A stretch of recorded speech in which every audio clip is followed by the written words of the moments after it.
जब टूटी मर्यादा, कौन आया सतीश मधु के बीच। पति पत्नी का रिश्ता आपसी विश्वास पर टिका होता है।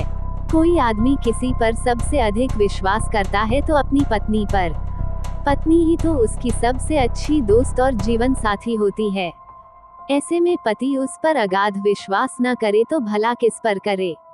सतीश को भी अपनी पत्नी मधु पर अंधविश्वास की सीमा तक विश्वास था।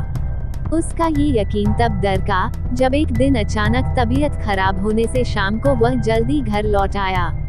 दरअसल सतीश मेडिकल रिप्रेजेंटेटिव था। वह सुबह 10 बजे घर से निकलता था, फिर रात 9 बजे के आसपास ही उसकी वापसी होती थी। लेकिन उस दिन वह जल्दी घर आ गया था। सतीश कुमार श्रीवास्तव जैसे ही घर के दरवाजे पर पहुंचा, अंदर से मधु की खिलखिलाहट सुनाई दी। सतीश के पांव जहां के तहां ठहर गए। सोचने लगा, जब मैं घर में रहता हूँ तब मधु की त्योरियां चढ़ी होती हैं। कुछ कहता हूँ तो चिढ़ जाती है, बोलो मत, मूड खराब है। लेकिन अब वह किसके साथ खिलखिला रही है। सतीश ने दिमाग पर जोर दिया, पर उसे याद नहीं आया कि मधु कब उसके सामने इस तरह दिल से खिलखिलाई थी। सतीश के दिमाग में शक का कीड़ा कुलबुलाने लगा। आखिर इस समय घर के अंदर कौन है जिसके साथ वह इस तरह खिलखिलाकर बातें कर रही है। सतीश ने कदम आगे बढ़ाया, लेकिन फिर खींच लिया। मधु कह रही थी, तुम्हारे जोश की तो मैं दीवानी हूँ। अरे छोड़ो यार, तुम किस माटी के माधव की बात कर रही हो। अगर वही रसीला होता तो भला मैं तुमसे क्यों दिल लगाती। मैं तो तुम्हारे जोश और तुम्हारी रसीली बातों की दीवानी हूँ। एक तरफा संवादों से सतीश ने अनुमान लगा लिया कि कमरे में मधु के अलावा कोई नहीं है। वह फोन पर किसी से रसीली बातें कर रही है। मधु जोश में थी, इसलिए उसकी आवाज बुलंद थी। कमरे में की जाने वाली बातें बाहर तक साफ सुनाई दे रही थीं।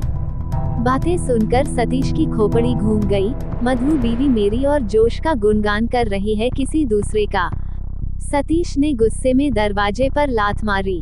भीतर से बंद न होने के कारण वह फटाक से खुल गया। सामने ही मधु मोबाइल फोन कान से लगाए टहल कर बातें कर रही थी। पति को देखते ही उसने हड़बड़ाकर फोन पर चल रही बात डिस्कनेक्ट कर दी। इसके बाद वह चेहरे पर मुस्कान सजाने की जबरन कोशिश करते हुए बोली, अरे तुम आज इतनी जल्दी घर कैसे आ गए। सतीश ने मधु को खा जाने वाली नजरों से देखा, फिर बोला, तू किसके जोश की दीवानी है। गुस्से में की पत्नी की पिटाई सतीश ने लपक कर मधु का हाथ पकड़ लिया और उसका मोबाइल छीनने लगा। लपटा झपटी के बीच मधु ने उस नंबर को डिलीट कर दिया जिस नंबर पर वह रसीली बातें कर रही थी। सतीश का दिमाग पहले से गर्म था, नंबर डिलीट करने से और गर्म हो गया। उसने मधु को लात घूंसों और थप्पड़ों पर रख लिया। हर प्रहार के साथ उसका प्रश्न होता था, बता, तू किसके जोश की दीवानी है और यह सब कब से चल रहा है। लेकिन पिटाई के बावजूद मधु ने जुबान बंद रखी। मधु को पीटते पीटते जब सतीश पस्त पड़ गया तो घर के बाहर चला गया। मधु कमरे में सिसकती रही और अपने भाग्य को कोसती रही। उत्तर प्रदेश के कानपुर शहर में बर्रा थाना अंतर्गत एक मोहल्ला अजरौली पड़ता है। इसी मोहल्ले के फेस 2 में सतीश कुमार श्रीवास्तव अपने परिवार के साथ रहता था। उसके परिवार में पत्नी मधु के अलावा 2 बेटे आयुष व पीयूष थे। वह मूल रूप से औरैया जिले के दिबियापुर कस्बे का रहने वाला था। सालों पहले वह रोजी रोटी की तलाश में कानपुर शहर आया था। वह पढ़ा लिखा था, हिंदी और अंग्रेजी भाषा पर उसकी पकड़ थी, अतः उसे बिरहाना रोड स्थित एक आयुर्वेदिक दवा कंपनी में नौकरी मिल गई थी। बाद में वह मेडिकल रिप्रेजेंटेटिव एमआर बन गया और उसी कंपनी की दवा आयुर्वेदिक डॉक्टरों के यहाँ सप्लाई करने लगा था। मधु सतीश की दूसरी पत्नी थी। उसकी पहली पत्नी श्वेता की मौत हो गई थी। उसकी एक बेटी शिवांगी थी जो अपनी ननिहाल में पलबद्ध रही थी। पहली पत्नी की मौत के बाद सतीश ने मधु से शादी कर ली थी। मधु पढ़ी लिखी व तेज तर्रार थी, सुंदर भी थी, अतः सतीश उसे बहुत चाहता था और उस पर भरोसा करता था। वो उसकी हर खुशी का ख्याल रखता था। समय बीतता रहा। समय के साथ मधु के बच्चे आयुष व पीयूष बड़े हुए तो उसका खर्च बढ़ गया। इस खर्चे को पूरा करने के लिए उसने पति के साथ काम करने का निश्चय किया। मधु ने इस बाबत सतीश से बात की। पहले तो सतीश ने साफ मना कर दिया, लेकिन पत्नी के समझाने पर बाद में मान गया। सतीश अब विजिट के लिए घर से निकलता तो मधु को भी साथ ले जाता। उसने कानपुर शहर तथा आसपास के कस्बे के दर्जनों वैद्यों व डॉक्टरों से मधु का परिचय कराया और दवा बेचने के सारे गुर बताए। उसके बाद मधु सतीश के दवा कारोबार में हाथ बटाने लगी। पत्नी के सहयोग से सतीश अच्छी कमाई करने लगा। मधु का बड़ा बेटा आयुष पढ़ने में कमजोर था। उसका मन पढ़ाई में नहीं लगा तो मधु ने उसे गोविंदनगर स्थित फॉर्मा मेडिकल स्टोर में काम पर लगा दिया। लेकिन छोटा बेटा पीयूष तेज दिमाग का था। मधु उसे पढ़ा लिखाकर डॉक्टर बनाना चाहती थी, अतः वह उसकी पढ़ाई पर पूरा ध्यान देती थी। पढ़ाई के साथ वह कोचिंग भी जाता था। मधु ने कुछ समय तक ही पति के साथ काम किया। उसके बाद वह डॉक्टरों के यहाँ अलग विजिट पर जाने लगी। मधु का मानना था कि अलग अलग जाने से दवा का ऑर्डर ज्यादा मिलता है। यद्यपि मधु का अलग जाना सतीश को पसंद न था, लेकिन मधु के आगे उसकी एक न चली। 2 डॉक्टरों को फंसा लिया। मधु 2 बेटों की मां जरूर थी, लेकिन उसके बनाव श्रृंगार से कोई भांप नहीं पाता था कि वह 2 जवान बेटों की मां है। सतीश का मन भोगविलास से उचट चुका था। वह दिन भर की भाग दौड़ से इतना थक जाता था कि खाना खाने के बाद चादर तानकर सो जाता था। इसके विपरीत मधु हर रात पति का साथ चाहती थी, लेकिन वह वंचित रहती थी।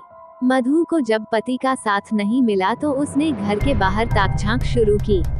उसके संपर्क में कई डॉक्टर ऐसे थे जो मनचले थे और जिन्हें औरत सुख की चाहत थी। मधु ने ऐसे ही शहर के 2 डॉक्टरों को अपने हुस्न के जाल में फंसाया और उनके साथ मौजमस्ती करने लगी। ये दोनों डॉक्टर निजी प्रैक्टिस करते थे। मधु को जब भी मौका मिलता था वह उनसे खूब रसीली बातें करती थी। सतीश पत्नी पर भरोसा करता था। उसने कभी किसी तरह का उस पर शक नहीं किया, लेकिन उस दिन तबीयत खराब होने पर जब वो समय से पहले घर आया और मधु को मोबाइल फोन पर अश्लील और रसीली बातें करते पाया तो उसका विश्वास डगमगा गया। शक होने पर उसने मधु की जमकर धुनाई भी की, लेकिन उसने आशिक का नाम नहीं बताया, बल्कि आशिक का मोबाइल नंबर भी डिलीट कर दिया। का बीज बहुत जल्दी पनपता है। सतीश के मन में भी शक था, अतः वह पत्नी पर नजर रखता था। जिस दिन वो मधु को एकांत में बात करते देख लेता, उस दिन पहले तो तू मैं होती, फिर नौबत मारपीट तक आ जाती। अब एक छत के नीचे रहते हुए भी दोनों को एक दूसरे से ज्यादा मतलब नहीं रहता था। बड़ा बेटा आयुष पिता के पक्ष में रहता था, जबकि छोटा बेटा पीयूष मां के पक्ष में बोलता था। युवक से अश्लील बातें करते देखा। 19 मार्च 2021 को आयुर्वेदिक दवा निर्माता कंपनी की दिल्ली में मीटिंग थी, जिसमें कानपुर शहर के डीलर व एमआर को मीटिंग में शामिल होने के लिए बुलाया गया था। सतीश कुमार श्रीवास्तव भी अपनी पत्नी मधु श्रीवास्तव के साथ शामिल होने दिल्ली गया था। मीटिंग समाप्त होने के बाद मधु ने कुछ खरीदारी की, फिर शताब्दी बस से दोनों कानपुर को रवाना हो लिए। 21 मार्च 2021 की सुबह 8 बजे मधु और सतीश अपने अजरौली स्थित घर पहुंचे। उस समय घर पर कोई अन्य न था। दोनों बेटे आयुष और पीयूष गीता मौसी के घर पर थे, जो अजरौली में ही रहती थी। सतीश को किसी जरूरी काम से अपने पिता के घर दिव्यापुर जाना था। उसने मधु से जल्दी खाना बनाने को कहा, लेकिन मधु ने उसकी बात को अनसुना कर दिया और मोबाइल फोन पर वीडियो कॉल कर बतियाने लगी। वो किसी युवक से अश्लील बातें कर रही थी। सतीश ने उसे बातें करने से मना किया तो मधु झगड़ने लगी और उसे गाली बकने लगी। इस पर सतीश को गुस्सा आ गया। उसने फोन छीन कर फेंक दिया और उसे धक्का दे दिया। धक्का लगने से उसका सिर दीवार से टकरा गया, जिससे सिर फट गया और खून बहने लगा। अपने हाथों से घूंटा गला। खून देखकर मधु को गुस्सा आ गया और उसने सतीश के मुंह पर जूता फेंककर मारा। मुंह पर जूता लगा तो सतीश आपा खो बैठा। उसने मधु को फर्श पर पटक दिया और बोला, हरामजादी, बदचलन, आज तुझे किसी कीमत पर नहीं छोड़ूंगा। तुझे तेरे पापों की सजा देकर ही दम लूंगा। कहते हुए सतीश ने मधु की साड़ी से उसका गला घोंट दिया। मधु की हत्या करने के बाद उसने शव को ठिकाने लगाने की योजना बनाई। दिन का वक्त था। सो वह लाश को बाहर कैसे ले जाता। उसने बड़े बक्से को खाली किया और मधु के शव को बक्से में बंद कर दिया। मोबाइल फोन को भी उसने बंद कर दिया।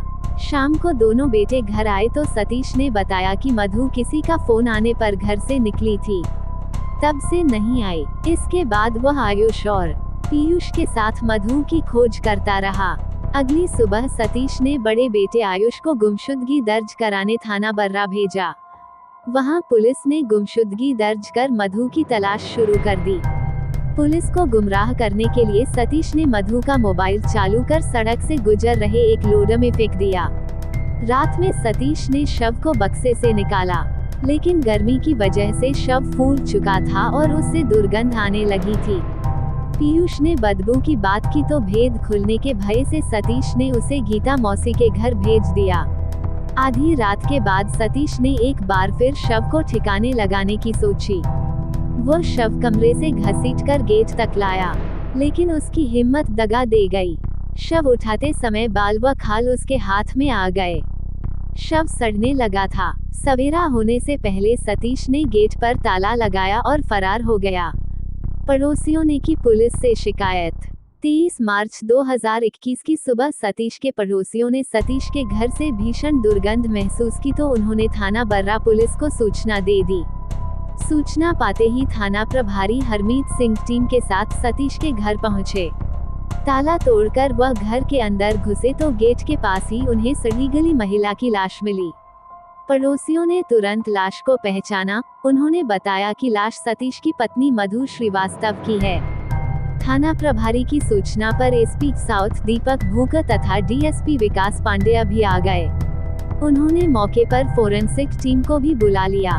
पुलिस अधिकारियों ने घटनास्थल का निरीक्षण किया। मृतका की उम्र 40 वर्ष के आसपास थी। संभवतः उसकी हत्या गला दबा कर की गई थी। फोरेंसिक टीम ने भी जांच कर साक्ष्य जुटाए। इसके बाद शव को पोस्टमार्टम हाउस भेज दिया गया। इसी बीच पता चला कि सतीश अपने दोनों बेटों और स्थानीय नेताओं के साथ थाना बर्रा पहुंचा है और पुलिस की नाकामी को लेकर हंगामा कर रहा है। ये सूचना प्राप्त होते ही थाना प्रभारी हरमीत सिंह थाने पहुंचे और सतीश को गिरफ्तार कर लिया। पुलिस ने सख्ती से उससे पूछताछ की तो उसने पत्नी की हत्या का जुर्म कबूल कर लिया। उसने बताया कि मधु बदचलन थी। वह आशिक से मोबाइल पर बात कर रही थी। मना किया तो जूता फेंककर मुंह पर मारा। गुस्से में मैंने उसका गला घोंट दिया। उसके बेटे निर्दोष हैं। उन्हें हत्या की जानकारी नहीं थी। चूंकि सतीश ने हत्या का जुर्म कबूल कर लिया था, अतः थाना प्रभारी हरमीत सिंह ने भादमवी की धारा 302/201 के तहत सतीश के खिलाफ रिपोर्ट दर्ज कर ली और उसे न्यायसम्मत गिरफ्तार कर लिया। 24 मार्च 2021 को बर्रा पुलिस ने अभियुक्त सतीश कुमार श्रीवास्तव को कानपुर कोर्ट में पेश किया, जहां से उसे जिला जेल भेज दिया गया।